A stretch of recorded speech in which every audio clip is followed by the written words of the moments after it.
Good morning, everyone. Driving into the office this morning to get ready for some new agent training, some new agents onboarding. Always an exciting time to get them up and running, start up their businesses, and see where they're going to go. So super excited about that.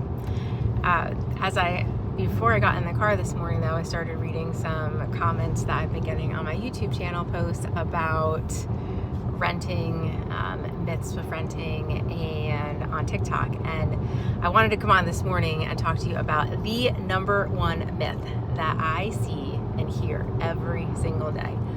I can't buy because I don't have $100,000 for a down payment to buy the house I want to buy.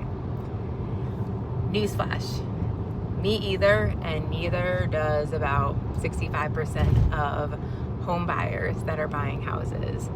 The good news is you don't need $100,000 to buy that home, unless you're buying a home in the Hollywood Hills and you're putting down that grand down payment. I've got news for you. So, and I just wanted to say too, I know we're talking generally about real estate. I live right here in the Lehigh Valley in Pennsylvania.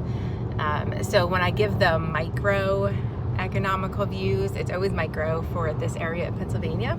But I will assure you that when I'm talking about the $100,000 down payment issue, it's something that we hear across the country from everybody. I don't have that money saved. I don't have $100,000 saved. And a huge myth that we wanted to bust. There are loan programs out there for 0% down. If you're a veteran, if you have access to a USDA loan, 0% down.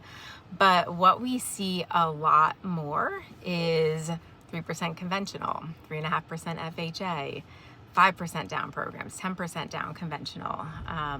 The old, you need 20% hard and fast to buy a home is a big myth. You don't need that. There are so many programs out there.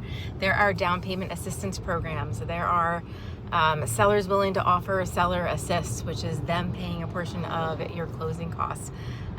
There is a lot out there that you have access to because we're getting creative as an economy. We're getting creative to start solving the housing crisis and making it affordable for everyone. So I wanted to come on here today and talk about the myth busting of affordability. You don't need $100,000 to buy that house in most circumstances. And I'd love to talk to you about what that looks like more. So hit me up if this is something that you're telling yourself, and let's talk about it. Let's talk about where you really need to be. Let's talk about the reality of it, the options that are out there for you, because there are so many when you're part